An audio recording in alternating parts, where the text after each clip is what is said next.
a lot of people have this idea of art history that's very linear.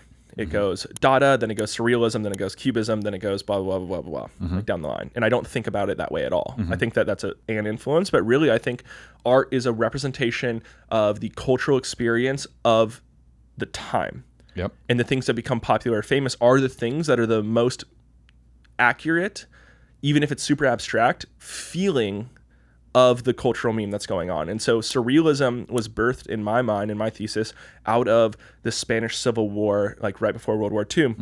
That's timeline where it was birthed, but it was because you had the Catholic Church turning on Spain, on itself, turning people in, the fundamental substrate of the culture collapsing, turning them into the fascist government, and people were executed because of it. And it was this splitting of culture. Okay, the most surrealist art that's come out since that time period has all been from Japan. Oh, really? Yeah. And the reason I think that's the case is because we literally split the atom bomb on Japan.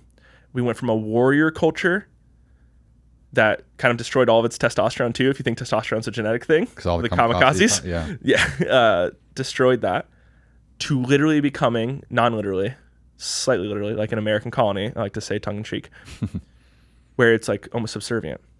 And on that trip, I went to Hiroshima. And my cousin's grandma was with us. And she's dead now, R.I.P. Uncle Al. She's a woman, but I always called her Uncle Al for some reason. Amazing. She was like a Shar-Pei level wrinkles. Like she was wrinkly as fuck. Shout out though, great person. But like we're going through the museum talking about us dropping the atomic bomb, and she, being of her age, she's probably like in her 80s at the time, was like, "They started it!" Like screams that. And I remember just being, oh no, like fuck.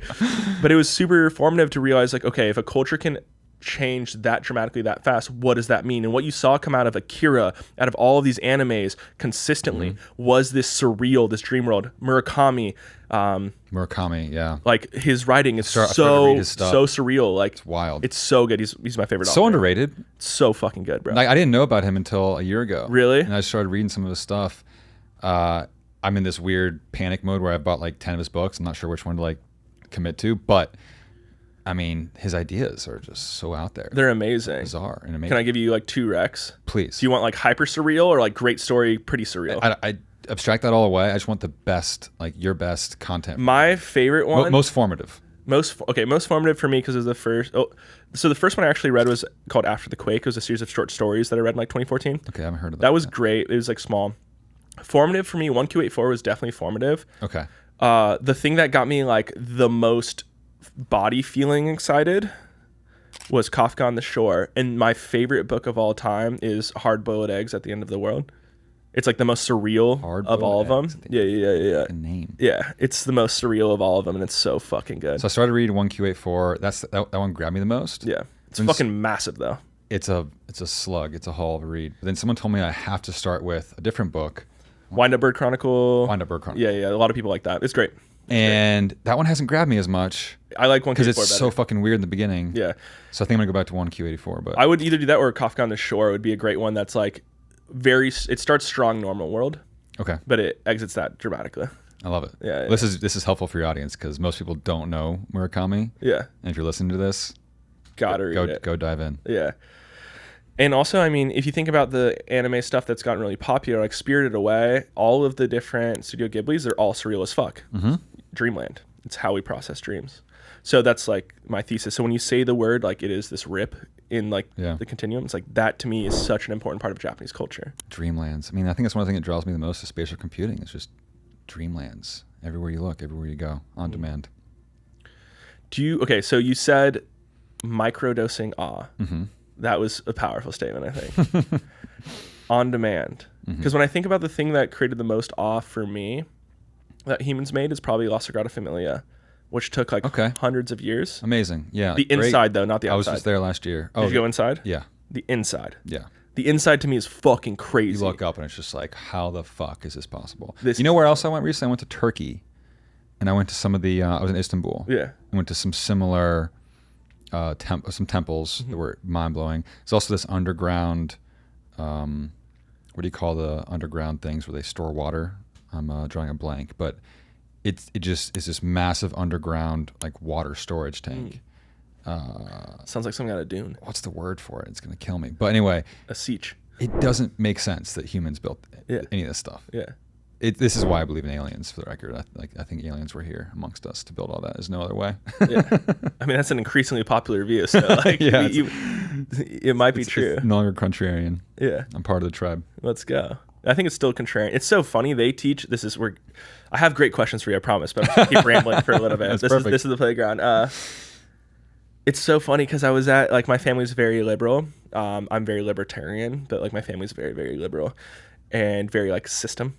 Okay. My dad's not system at all. It's a joke. My personal family's not system. My extended family's very system. Got it. Yeah. My personal family's zero system. But my name's Sky. But like a lot of their friends though are very like Democrat, system. Yeah. And I was in Palm Desert for Indian Wells a few weeks ago. My dad was getting an award there, and that's cool. My parents' best friend, her name's Bonnie, she was talking about the JFK assassination, and she's like, yeah, there's no way it was just like one person. I'm like, the fact that you, who like worked in the news, super like capital D Democrat, super system oriented, think that the JFK assassination wasn't one shooter in this situation is crazy, because we're still teaching that in schools right now. So like even your level of culture has come to realize this isn't what we think it is, yet we are still propagandizing the youth on this. It's a metaphor for so many things. It's crazy that we still teach but no longer believe.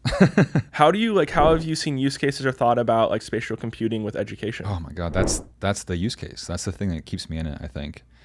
The most prominent writer on the space is Matthew Ball. He wrote the Metaverse book, and his go-to analogy is, and this is for my generation, I think your generation too. Did you ever watch The Magic School Bus? Oh yeah. Fucking awesome, right? Great, yeah. And they would fly up into space, they'd fly through the volcanoes, fly through the human body. But what if you could be in the Magic School Bus? You're literally in it, and you're flying through all these things and learning about them in a very one-to-one way, very experiential way. And then you think about what we talked about earlier, the whole memory palace thing, and the way that creates a certain level of saliency and memory in the mind. I mean, so fucking powerful. Like, whether it's, and I saw an app recently around just teaching math in a spatial way. So there's nothing really 3D about it, but you're pulling up numbers and graphs and charts, and you're displaying it in a certain kind of, so I guess I'll just say it again, a spatial array around you. And it just triggers something in the mind that allows you to remember certain concepts and associations so much more clearly than just trying to like write stuff on paper. Dude, if you could have haptic feedback on figuring out matrices in like algebra 2, like that would be so much more helpful for people to understand.